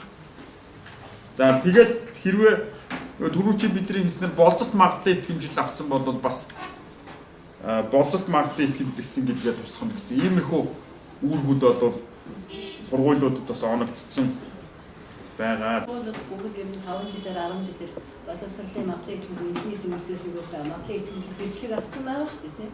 Гэтэл одоо танах ингээд хэрвээ түрүү ярьлаа та дөрмийн баталчих юм бол магадлалын итгэмжлэг үйл ажиллагаа магадлалын итгэмжлэг комисс явуулаад сургууль хүсэлт гаргана. Тэгэхээр тэр өмнөх магадлалын итгэмжлэлийн хугацаа дуусны дараа хандан мэддэг тийм. Хугацаа дуусаагүй байхад бол танах тэр хугацаа дуусаагүй сургуулийн магадлалын итгэмжлэг асуудал бас яригдахгүй. Ерөнхийдөө одоогийн магадлалын итгэмжлэлийн тогтолцоо бол нэг хоёр төрөл байгаа шүү дээ. Нэг нь байгууллагын магадлалын итгэмжлэл, нөгөө төр хөтөлбөрийнх гэдэг. Байгууллагынх нь бол бүх сургууль заавал хийж байгаа тийм. Энэ бол ингээд хамтгаар авч. Энэ бол боловсролын магадлалын итгэмжлэлийн үндэсний зөвлөлийн одоо бүр ирэх юм тийм. За нөгөөх нь бол хөтөлбөрийн магадлалын итгэмжлэл. Хөтөлбөрийн магадлалын итгэмжлэл бол сайн дурын үндсэн дээр гэж. За энэ хөтөлбөрийн магадлалын итгэмжлэл бол дотроо хоёр хуваагдчихж байгаа юм л та. Хоёр хуваагдж байгаа. Нэг нь бол нөгөө дээд боловсролын үед боловсролын тухай хууль, за энэ боловсролын магадлалын итгэмжлэл үндэсний зөвлөлийн дүрм журмуудаар зохицуулагдж байгаа одоо нэг хөтөлбөрийн магадлалын итгэмжлэл байгаа. Тэгээ энийг бол зарим хуулийн сургуулиуд хийгдсэн байж байгаа. Ихэнх нь хийгдээгүй. Яг хөтөлбөрийн магадлалын итгэмжлэл бол байгууллагынх бол бүх сургуулиуд хийгдсэн байж байгаа шүү дээ. Хуульчдын холбооны магадлалын итгэмжлэл бол хөтөлбөрийн магадлалын итгэмжлэлд хамаарж байгаа сайн дурын шинжтэй. Хэрвээ төгсөж байгаа одоо эрх зүйчтэй хуульчийн шалгалт өгөх эрхтэй байлгыг гэж байгаа бол одоо магадлалыг тэмдэглэх хийг бол сургуулиас шаардж байгаа хууль байна. Тэгэхээр энэ хуульчдын холбооны магадлалын итгэмжлэл бол нөгөө магадлалын итгэмжлүүдээс тусдаа бие даасан байдлаар хэрэгжээд явна гэсэн. Гол нь энэний гол зорилгын үгээр нэг хуульчийн шалгалт өгөх хүмүүс маань хуульчдын холбоогоор магадлалын итгэмжлэл гэсэн сургуулийг төгссөн байх гэсэн. Хуулийн заалт бол үүчтэд хэлсэн. Одоо 1 жилийн өмнөөс. Тэгэхээр одоо байгууллагын магадлалын итгэмжлэл бол угаасаа ингээд хийгдээ явж байгаа. Тэгээд тэрнтэй бол хамаагүй ингээд тусдаа энэ бол хөтөлбөрийн магадлалын итгэмжлэл. Яг хуульчийг бэлтгэх шаардлагуудыг тухайн сургууль хангаж ийн үгүй юу гэсэн тийм байдлаар одоо ажиллагаа явуулна гэж харж байгаа. Тэгэхээр нөгөө бусад магадлалын итгэмжлэлүүдийн хугацаа заавал дуусгасны дараа эхэлнэ гэсэн бол одоо бид харахгүй байна. Гэхдээ энэ дүрм журмууд батлагдах юм бол мэдээж нөгөө хэрэгжилтийн асуудлыг зохицуулсан одоо заалтууд бол орох шаардлагатай. Энэ хизээнээс үүсч эхлэх юм гэдэг тийм. Тэрийг үүсч эхлэхээс өмнө сургуулиуд бэлдсэн оюутнуудын статус яах вэ? Шаардлага өгөхтэй холбоотой. Тэгэхээр энийг бол наривчсан зохицуулалтын хуульчдын холбооны зөвлөлтөөр одоо энэ дүрм журам батлахад бол хийгдэж байгаа одоо их бодиттой хугацаа, хэрэгж хугацааг нь тогтоох байхаа гэж бодож байна л доо. Энэ Монголын итгэмжлэг комиссийн дүрм дээр нэг юм санаж байна. За Монголын итгэмжлэг комиссийн бүрэлдэхүүн гэсэн хэлтэй. За шүүгчдийн төлөөлөл, өнгөрчдийн докторийн төлөөлөл гэдэг за бүрэн сургуулийн багшийн төлөөлөл 6 байна гэсэн байна. Тэгэхээр энэ дээр яг нөгөө нэг 6 ерөөсөө төлөвлөлийн сургуулийн 6 багш байна. Тэгэхээр энэ дээр нөгөө хуучин сургуулиудын төлөөллийг тэгш хангах тийм асуудлыг асуух шаардлагатай юм уу гэсэн юм санал байна. Тэгвэл нэг сургуулиудаа 6 хүн ороод суучдаг. Тэгэхээр чи тэр нөгөө бүрдүүний тэнцвэр гэдэг нь ийм юм даалдаг систем аюултай юм уу гэж харж байна. Тэгэхээр энэ дөрөвдүгээр зүйлийн нэгдээр болохоор энэ хуучин сургуулийн багшийн төлөөлөл 6 хүн байна гэсэн энэ дээр бас тэр хуучин сургуулиудын одоо оролцоо төлөөллийг тэгш хангах асуудлыг бас шаардлагатай гэсэн тийм саналтай. Энэ зураг батлагдаад хуучин магадлал нэтгэмжлэх тэр юугаар яг хуучин шалгалт эргэ авдаг. Бид нар түрүүн бас ярьсан шүү дээ, тийм ээ. Ерөөсөө энэ хуучдын магадлал нэтгэмжлэл бол яг шалгалтанд орох эрхийг хангахад зөвлөсөн нэтгэмжлэл. Гэхдээ урдан төгссөн оюутнууд сургуулиа төгсөө гарчихсан магадгүй энэ хугацаанд төгссөн оюутнуудаас орох асуудлыг бол ерөөсөө тусад нь биш энэ журам хөрөндөө оруулаад нэг заалтуулах тусгал зүгээр юм болж бодож байна. За хоёрдугаар тийм нэгдсэн шаардлагатыг асуудал байгаа төрийн хөвдөдөөс үүдээ журам дараа яриад нэг орчихсон. Энэ хуучин сургууль гэсэн нэр том яваад байгаа шүү дээ энэ дээр юм. Хуучин сургууль. За мэдээж энэ тархлаар бүгдээр хуучин сургуулиуд байгаа гэж бодож байгаа бас. Яг нэг сургуулийн харьяанд явж байгаа шүү. Тэгвэл одоо өнгөж гараагаа эхэлж байгаа хууль эрхцүүлснээр эсэл тавж байгаа ийм тэр сургуулийн хүрээнд бол хуучин сургууль гэдэг нэр том байхгүй. Ерөөсөө бол гараагаасаа л явж байгаа. Тэгэхээр энэ магадлал итгэмжлэлд орохын тулд бол энэ нэр том яны хувьд бас нэг тайлбар маягийн бол энэ хуулийг хийж өгөх, журамдаа хийж өгөхгүй бол ерөөсөө нэг бол тэнд нь орхигдоод байгаа. Нэг бол нэг сургууль явахлаар ч нэр закритаа орон тоотойгаа нэг 40 орны шалгуур байгаа ш төгсөгчдийн ийм шалгуур ингэ сангасан байна гэдэг. Түр төгсөлт байхгүй байхад энд орох их алдчих гээд байгаа байхгүй хамгийн гол нь. Энэ боломжийг нь ямар маягаар зохицуулах вэ гэдэг асуудлыг бас харж үзэх хэрэгтэй болов уу гэж бодож байна. Энэ тал. Өөрөөр нэг асуудал бол энэ ерөөсөө энэ хуучин сургуулиуд бол одоо энэ магадлал итгэмжлэл бол яг нэг гараас гарах хэрэгтэй. Тэр 30 40 жил 50 жил болсон хамаагүй 20 жил болсон хамаагүй нэг жил болж байгаа хамаагүй. Ерөөсөө бол нэг босгоор энийг бол асуудал дээр яг энэ магадлал итгэмжлэлтэй холбогдсон асуудлыг нэг шугамар шийдэж өгөх яасан бэ. Тэрнээс биш энэ чи бас зарим нь бол шин тутам байж байдаг, зарим нь бол төлөвшчихсэн, тогтчихсан байдаг, сургуулийн хугацаанд янз янз байж байдаг. Багшлах бүрэлдэхүүн тэнд хамрагдсан байдаг, нэг нь төрийнх, нэг нь хувийнх. Тэгээд энэ хоорондын харьцаа чинь нэг зовлонтой болно шүү дээ энэ бол. Тэрэн дээр яг энэ дээр бас хэлэхэд бол тэр багшлын цалин гэдэг нэг юм болсон бас бүр нэг тайлбарлал бол бараг юм багшлал бүр их том болох гэдэг байгаа байхгүй юу. Тийм одоо боломж чадвар зөвхөн байхгүй. Төрийн сургуульд байх үхээс шиг өөр байх. Тэгэхээр энэ юм дээр бас яахгүй сүлд нь энэ итгэмжлэл холдог юм болохоор нөгөө шалгалт чинь нөгөө шинжээч чинь янз бүрийн тавиад өнөхөл гэж юу болгоо амжилж байгаа хэрэг л та. Энэ тал дээр нэг асуудал гуравт нь энэ дөрөвт нэг юм энэ хуульчтай холбооноос магадлал итгэмжлэл ер нь ковотын асуудал босхны асуудал дээр яг асуудалтай ухаан бос одоо энэ жил бол одоо хууль зүйн чиглэлээр бол тийм сургууль төчнөө одоо нийслэм гэсэн ингэж нэг төрийн сургуульд нөгөөд өгдөг байсан шүү дээ тийм ээ. Тэгээ бус сургуульд өгөөд өгдөг байсан. Ийм маягийн маар өгөх үү? Энийг бол өөртөө бас харьцангуй тэнцвэртэй байдлаар бодож өгөх үү эсвэл өөр маягаар авах уу? Энэ бодож байгаа байдаг юм уу гэдэг нь асуудал байна. Өөр нэг миний сонирхоод байгаа зүйл бол энэ комиссын бүрэлдэхүүн байна л да. Комиссын сайд хүмүүсээ зөвхөн 6 сургуулиас орох юм байна багш нь. Багш нараас юм уу тэнд ажиллаж байгаа хүмүүсээс. Тэр чинь хуулийн нэг 10 гаруй сургууль байна гэж хэлж байгаа шүү дээ тийм ээ. Ерөөсөө тэрнээс оруулаад нөгөө солбож тавьдаг, суйлзалж хийдэг тэр юм дээр тэр зохицуултын хэрэгээ явуучихвал бас энэ сургуулиуд чинь биеийг харах тэр манайхан тэнд ороогүй учраас иглэвтэй гэсэн эсвэл орсон учраас гэсэн хэл амнаас янз бүрийн ийм хандлаганд бас нөлөөтэй байх болов уу гэж бодож байгаа. Энэ тал дээр ер нь комиссууд ажлын хэсэг ямар хангалттай байдаг болоо гэж. За өөрийн студент асуусандаа одоо хуучин энэ зарим сургуулиуд магадлал итгэмжлэл дээр бол шатны магадлал итгэмжлэлт орчихсон. Зарим төлбөрийн магадлал итгэмжлэл хийчихсэн байхгүй гэж бодож байна л да. Хуучин сургуулиуд. Тэгвэл энд одоо тэрнийгээр хугацаа дуусаад тэр яасны дараа орох уу? Эсвэл одоо энэ зураг батлагдсан дараа яг бүгдээрээ энэ шаардлагын хүрээнд бол орох уу гэдэг асуудал байна. Энэ дээр харин зөвхөн санаа ямар юм болдог. Энэ сонирхлын зөрчилөөс ашигласан тохиолдолд ийм маш чухал заалт. Харин тийм зураг дотор нэг ийм харж ясан засагсан үе.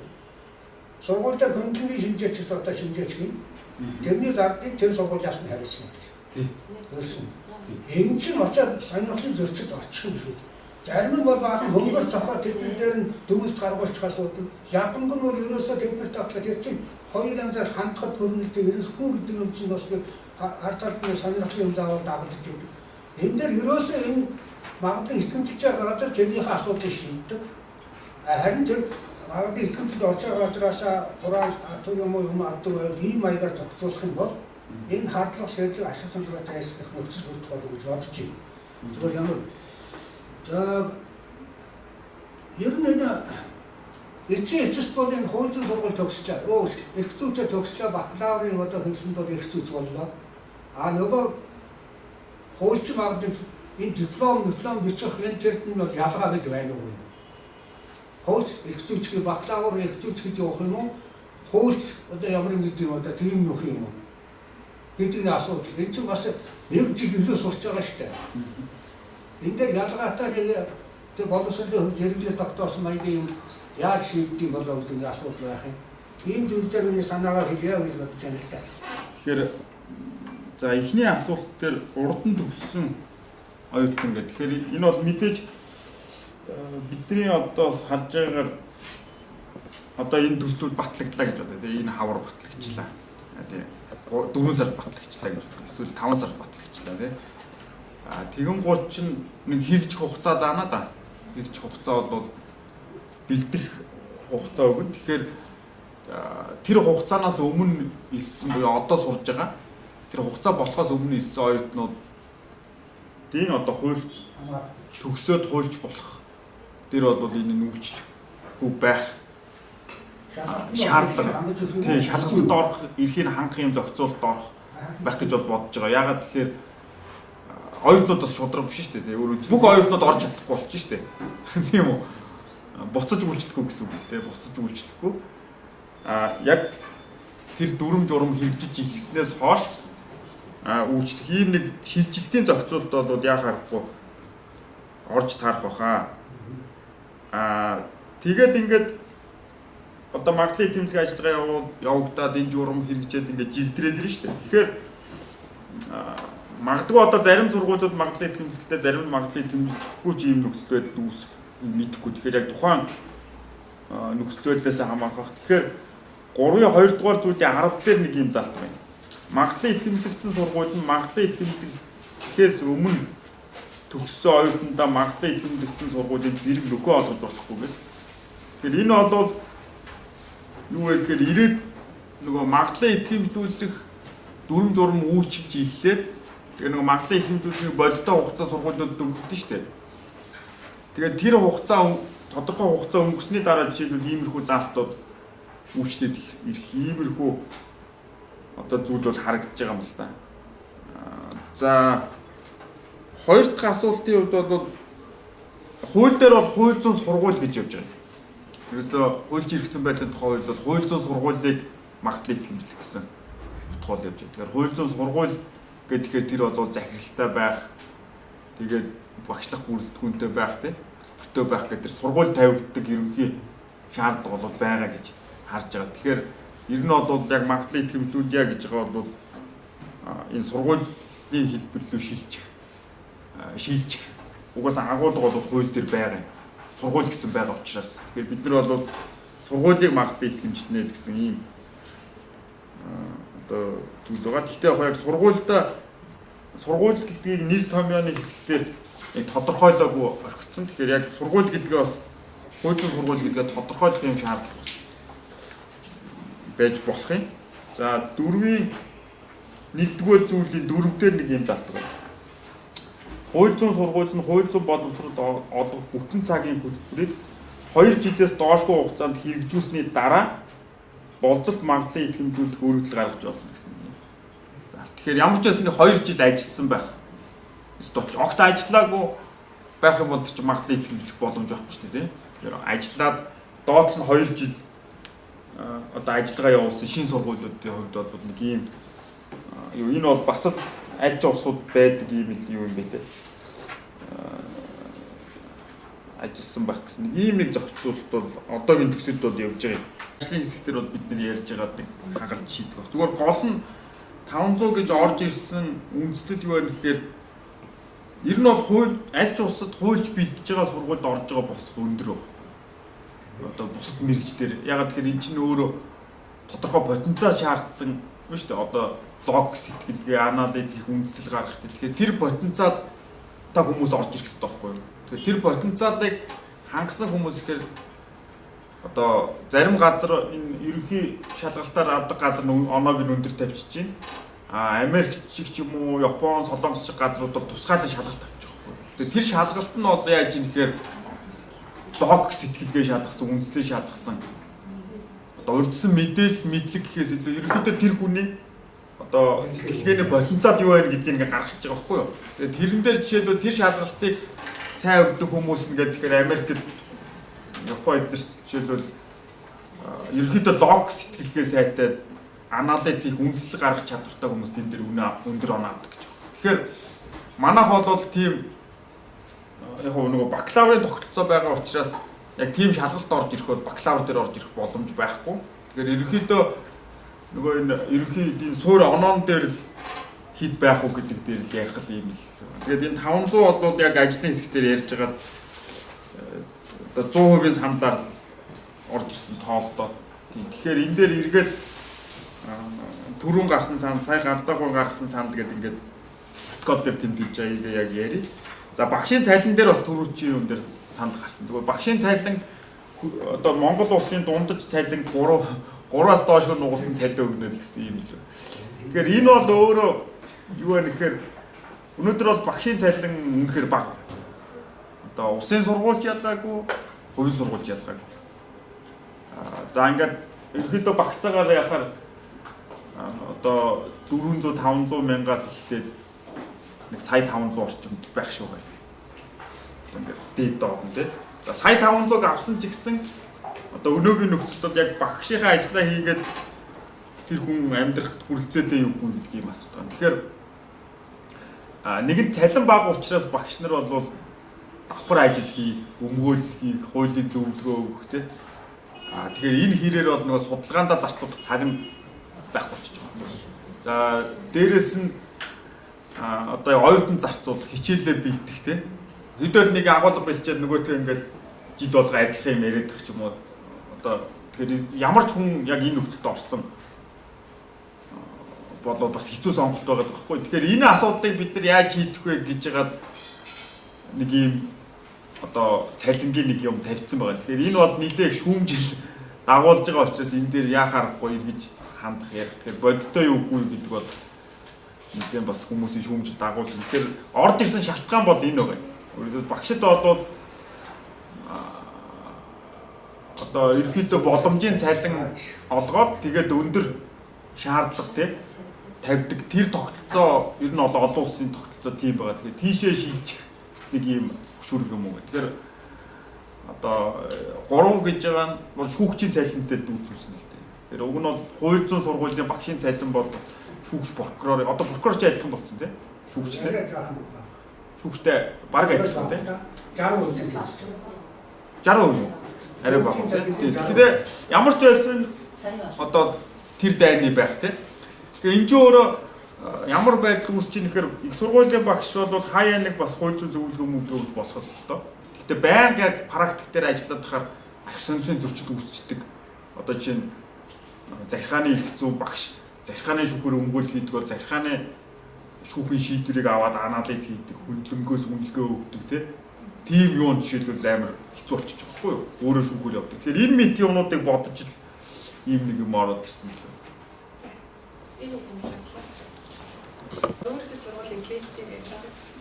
Санхүү эдийн засгийн их сургууль ахгүй, санхүү эдийн засгийн их сургууль гэж нэрлэдэг болсон. Манай сургууль жоо санхүү эдийн засгийн дээд сургууль эсрэг тэгээд их сургууль болчихсон байгаа. Тэгээ манай сургууль бас их сургууль болоод эрхцөөч бэлтгэдэг болсон. Сүүлийн үед та бүхэн сонссон байж магадгүй. Ерөнхийдөө сүүлийн хэдэн жил эхлээ хамтарсан хөтөлбөрөөр бэлтгээд 2 дээр мөнгө нь 2 хөтөлбөр хэрэгжүүлээд бараг 6 жил болсон хаатай. Тэгээ сүүлийн энэ жилээс бол үндсэн эрхцээ анги одоо 3 жилээс өмнө үндсэн анги аваад хэлсэн төсөлд ердөөсөө хийгдэггүй хаа. хэдэн оноос хийсэн? За манайх ч одоо 3 дахь курстай байгаа тийм. Тэгээ 3 жилийн өмнөөс ахна шүү дээ тийм. Ингээд 3 дахь курстай болчихсон байгаа.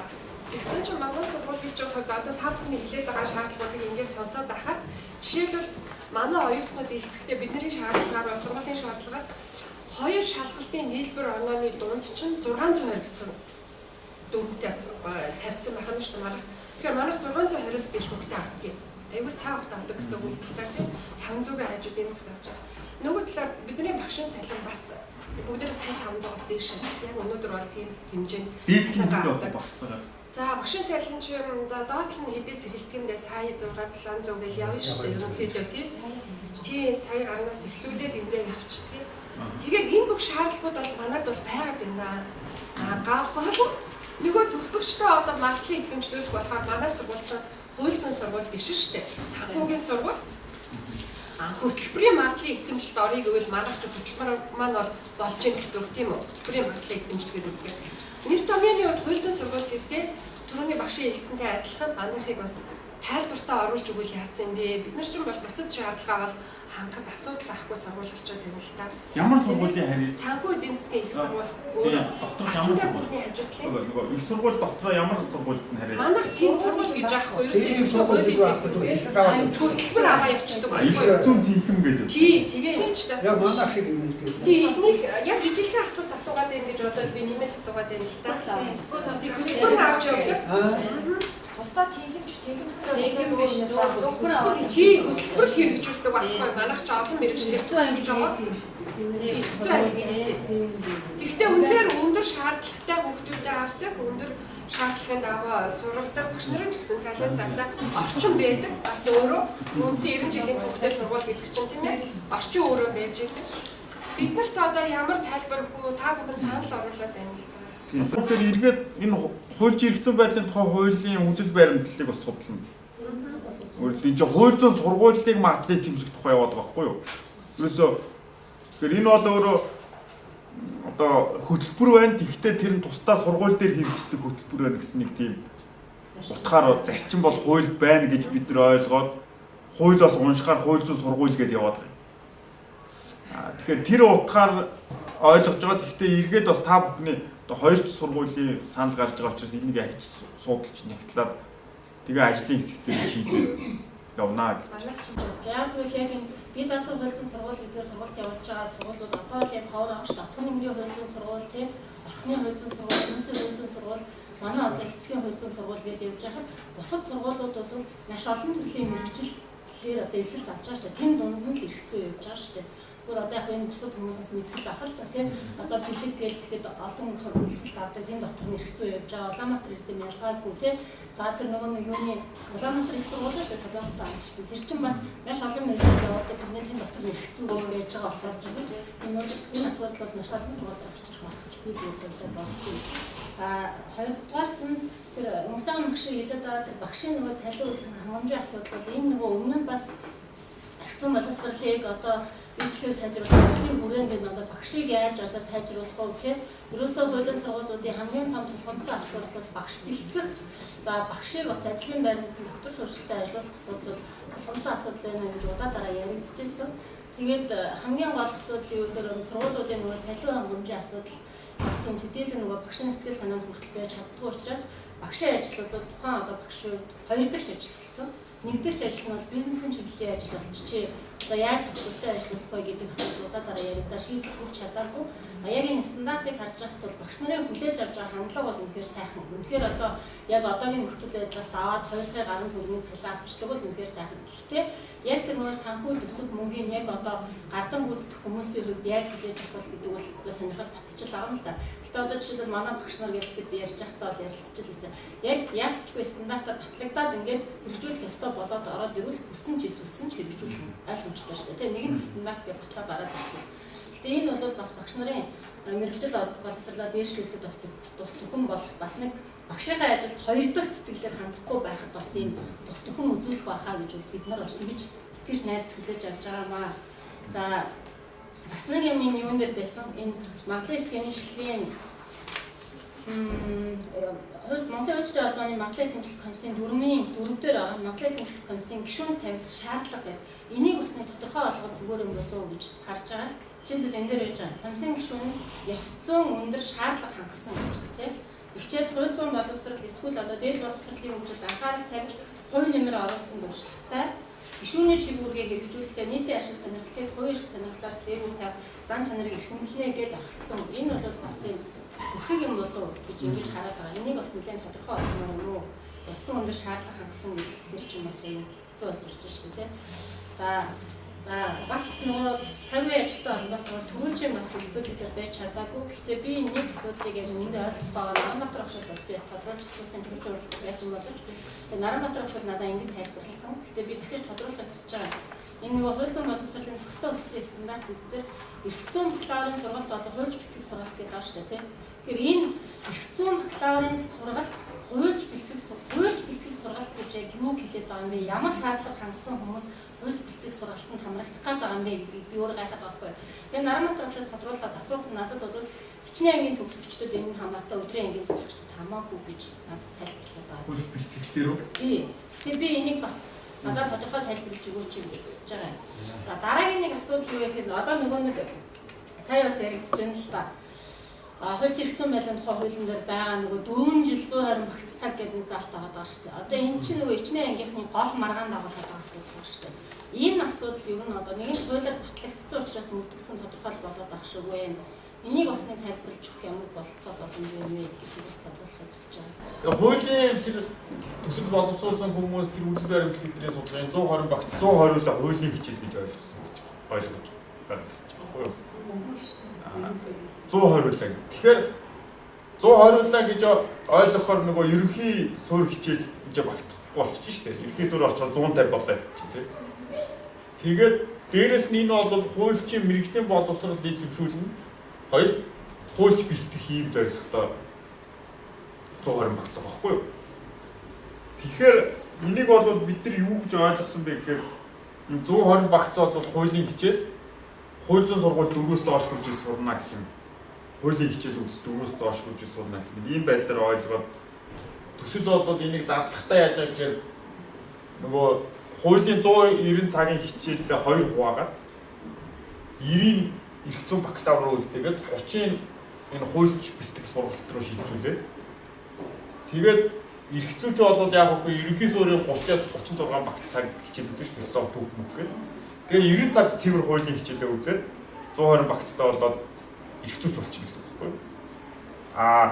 Хуульч бэлтгэх сургалт нь бол юу гэхээр энэ эрх зүйчдийн одоо ерөнхийдөө нэг 20 орчим хувь нь багцаагаар 20 орчим хувь нь хуульч болж байгаа юм. Хуульчийн шалгалт өгч байгаа байхгүй юу? Хинхэр хуульч болохгүй өөр ажил хийе явж байгаа. Тэгэхээр тэр хүмүүс яг хуульч болох гэж байгаа хүмүүс нь бол яг үг гэхээр дундаж оноо 3.2-оос дээш. За нэмэлтээр бас тухайн хөтөлбөр хэрэгжүүлж байгаа сургууль шалгалт авч болно. Нэмэлт шалгалттай бичгээр ч юм уу, бодлого бодолт ч юм уу яа гэдэг. Тэгээ эсвэл ерөнхийдөө эрх зүйчдийн шигшигдсэн хуульч болох хүсэлтэй хүмүүс энэ хуульч бэлтгэх хөтөлбөрөөр ороод энэ дээр яг хуульч шаардлагатай мэдлэг ур чадруудыг яг заадаг одоо хууль хэрэглэхтэй хилцээр хийх за арбитрийн маргаан дээр орох ч гэдэг юм уу тийм тодорхой ур чадруудыг хангаж чиглэсэн клиник сургалт байж болно тийм. Тэгэхээр тэр зүйлүүд бол энэ 30 багцд орно гэсэн ийм байдлаар ойлгож байна. Тэгэхээр ийшээ бол өдрийн ангийг төгссөн эрх зүйч орно, ихтэйдийг төгссөн эрх зүйч орно. Гэхдээ ихтэйдийг төгсөж байгаа хүн хуулийн сургуульд 90 багцаас доошгүй хуулийн хичээл үзсэн байх хэрэгтэй. Тэгэхээр энэ бол өөрөө одоогийн тогтолцоогоор нэг хэмжихгүй одоо тэгтээ бол хуульч бэлтгэх одоо сургалтын шаардлага бол хангах юм нэг шинэ тогтолцоо руу шилжиж байгаа. Тэгээд сургууль төгссөн хүмүүс төгсөх ангийн оюутнууд одоо шинэ залуу хуульчдаас авсан судалгаагаар бол яг хуульчийн ур чадрууд бол маш бага гэсэн зүйл бол тогтоогдоод байгаа юм. Тэгэхээр энэ маань юу гэхээр өөдөө бид нар зүгээр эрх зүйн мэдлэгтэй болох хүмүүстэйгээ хамт хуульч болох хүмүүсээ бэлдэж байгаатай холбоотой гэж үзээд одоо ийм зохицуулт хийцэн байгаамаа. Тэгэхээр За эхнийх нь бол мэдээж нөгөө тэр эрхлүү бакалавр бол нөгөө одоо бакалаврын зэрэг авч шүү дээ тийм. Хуульч бэлтгэхтэр бол зэрэг олохгүй. Энэ дээр бол сертификат өгнө гэж байгаа. Тийм тусдаа сертификат. Тэгээ яагаад яг энэ бол нөгөө дээд боловсролын хууль дээр заалт байгаа юм л да. Дээд боловсролын байгууллагыг төгсөгчийг дахин мэргэжүүлэх сургалтыг дээд боловсролын байгууллагыг эрхлэх хэрэгтэй гэдэг. Тэгээ энэ бол магистрийн хөтөлбөр биш. Яг нь магистрийн болгочхоор зовлон нь юу гэхээр заавал доктор хүн хичээл заана гэдэг. Тэгээд энэ хөтөлбөрийн чинь гол зорилго нь нөгөө практик туршлагатай хүмүүсээр хичээл заалах байхгүй юу. Тэгмээ чи практик туршлагатай хүмүүс ихэнх нь докторийн зэрэггүй учраас жоохон асуудал үүсээд байгаа юм. Тэгээ докторийн зэрэгтэй хүмүүс зарим нь практиктай, зарим нь илүү академик тий. Тэгэхээр энэ шалтгаануудыг бодоод ийм тусдаа одоо ийм дахин мэрэгшүүлэх ийм хөтөлбөр бий болчиход байгаа. Энийг харин энэ 2 жилийн дадлага руу оруулах санал бол ингээ хид хүмүүсээс түрүүн гарч ирсэн. Тэгээ яг бид нар бол яг энэ дээр хуулийн концепцийг тайлбарлаад яг хуулийн нөгөө энэ 120 багцаалын одоо зардалжил тайлбарлаад байгаа юм л да. Тэгэхээр энэ дадлагын талаарх зохицуул яг энэ хууль зүйн сургуультай уягдсан юм бол хуульд байхгүй байгаа юм. Холбоо ингээд дадлага хийлгэн гэж байгаа байхгүй юу. Тэгээ тусдаа журмаар явж байгаа юм. Тэгэхээр одоогийн хуулийн зохицуултад бол дадлага бол хуульчдын холбоо зохион байгуулалт хийх нэг тийм байдлаар байгаа гэж ойлгож байгаа учраас арай нэг тусдаа одоо шат гэж ярьж байгаа. Тэгээд дадлага бол биежилж нөгөө өөрөө тэр туршлагатай болох тийм тэрнтэй танилцах юм нэг шат байхгүй. Энэ бол илүү нөгөө нэхэд сургууль дээр багш их хууль зүйн сургуулийн багш дээрээс практик хуульчтай тусдаа яг хичээл дээр суух юм. За дараа нь тэр хөндлөнгийн шинжээчийн тэр зардал одоогийн магадлалын итгэмж чи өөрөө угаас хураамж байгаа шүү дээ. Яамна тий. Хураамжаа төлөө тэгээ магадлалын итгэмж. Яг л тэр жишгээр л хураамж авна.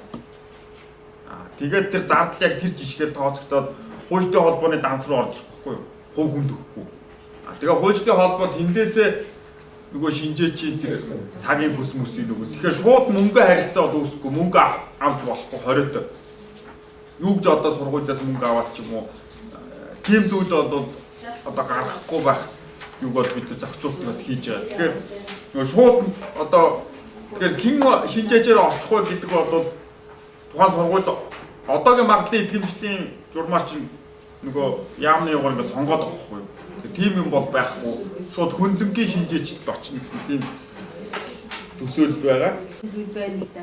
Энийг уушгаад хөндлөнгийн багийн шинжээч болон шалгалч үйл ажиллагааны дараах зардлыг үндэслэхгүй хэмжээнд сургуулиас төлнө өгсөн байгаа. Тэгэхээр та энэ журмынхаа 2.10 сая хуульчдын холбооны даасан шилжүүлнэ гэсэн оруулахгүй энэ зардлыг шууд өгөх юм шиг ойлгогдоод байгаа юм. Сургуулиас шууд шинжээч бид нар шууд өгөх юм. Тэгэхээр энэ дээр бас хуульчдын холбооны даасан хуульчдын холбоог л оруулах гэж. Холбоог гэж оруулахгүй бол шинжээч өгөх юм шиг. Тэгэхээр нөгөө ашиг сонирхлын зөрчлийг тэр ерөөсөө бий болгочих гээд. Энэ харагдаад байна. 2.10 дээр шинээр байгуулагдаж байгаа хууль сургууль шүү дээ. 2 жилийн ажилтснаас 2 жилийн дараа болцох магадлалын итгэмжтэй хийгөө өгөх гэж байна.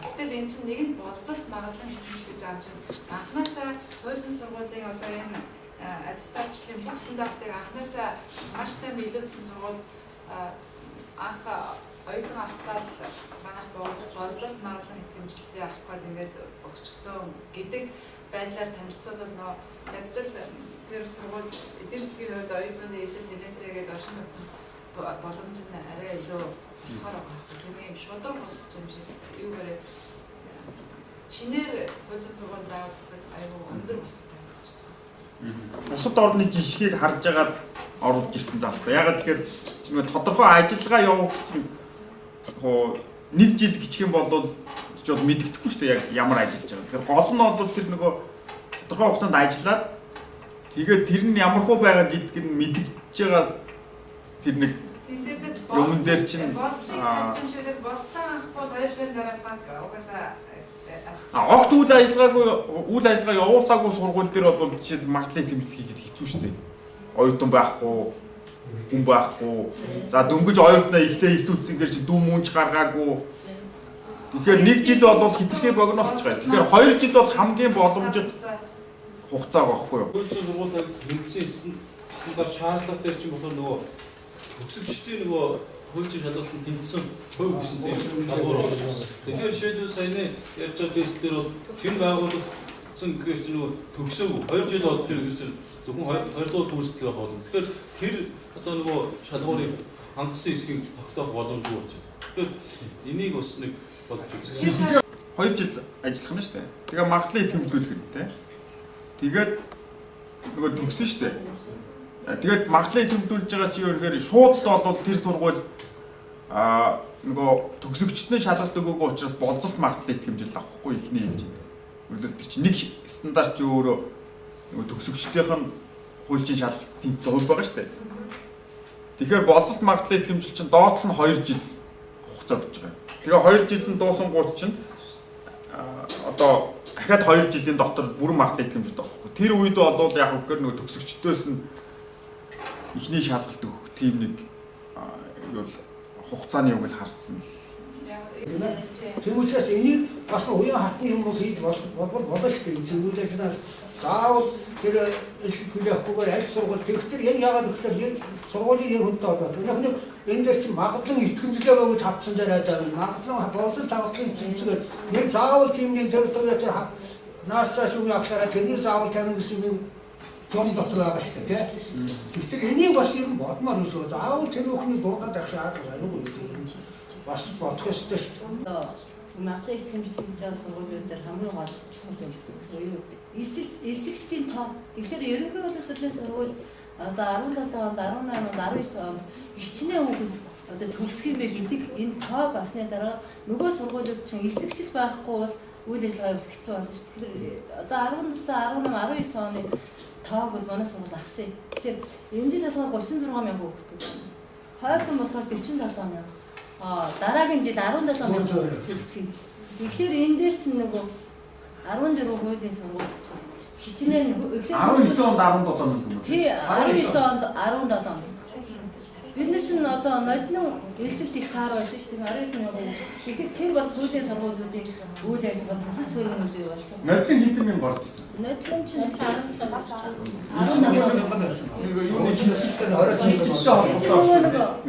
жил 12 болсон. Тий 11 12 болсон тэр шинжилгээг бодлоо. Тэгэхээр энэ дээр бас магадлал итгэмжлэх хараа уян хатан энийг бас байдлыг бас судлахгүй бол бид бүхэн чинь эсэгчдэд байж иж одоо үйл ажиллагаа хийгээ явна. Ингээд олон жилийн дундчаас харж байгаа хуулийн сонгуульд шалгуулалтанд ороод тэнцэж байгаа төгсөгчдийн голчооноо эднийг харж байхад ч гэсэн 2.4-төө 5-таа хүмүүс хүртэл ороод зөндөө тэнцэж идэг. 3.2-төө 8-таа хүмүүс ороод үсэрч байгаа тохиолдлууд байгаа байхгүй. Тэгэхээр тэр нөгөө 2-3 жилийн хугацаанд бас хэр биеэд ажиллаж чинь, боловсрч чинь, чадварч чинь гэдгээс бас хараад байгаа юм да. Одоо 3.2 бол бас арай ч өндөр тийм босоо юм шиг харагдчихэв. Тэр түрүүгээс хэлсэн гэсэн л дээ тэр нөгөө ерөнхий шалгалтын босоо оноо 500. Тэгтээ тэргүү тэр нөгөө боловсролын юугаар одоо 400-аас доош хүрсэн юм шиг. Тэр бол хаас сургуулийн одоо үүрийн асуудал ахал. Харин тэр 3.2-ыг жоохон доош гэж үгүй. Одоо ичнэгийн хүн ч юм бол ерөнхий суурь хичээл бол угаасаа үзэхгүй байгаа шүү дээ тийм. Шууд л мэргэжлийн суурь хичээл, мэргэжүүлэх хичээл ерөн тэрдээ судлаад одоо 3 жилийн хугацаатай судлаад одоо төгсөөд байгаа шүү дээ. Гэтэл нөгөө хөлж ирсэн байдлын тухай үзэж чинь цонхны эрх нь хаагдчих гээд байгаа шүү дээ. Тэгэхээр одоо энэ ингээд журам стандарт мөрдөдөд эхлэхээс сэргийлж энэ хууль бэлтгэх сургалтын хүчин мэдээлэл тооцоод 4 жилийн тооцчих боломжтой гарч ирэх болохоор. Хууль зүйн тэгэхээр чинь тэр чинь хууль зүйн сургууль 120 багц үзчихэж байгаа байхгүй юу? Ихтэйдих чи өөрөлдөл 3 жилд 90 багц үзэж байна тийм. Тэгээд 1 жил хууль бэлтгэх сургууль сууж байгаа чи хуулийн тэр шаардлага хангагдчих байхгүй юу? 4 жил болчих чинь дээрэс нь 120 болчих жоох хуулийн хичээл.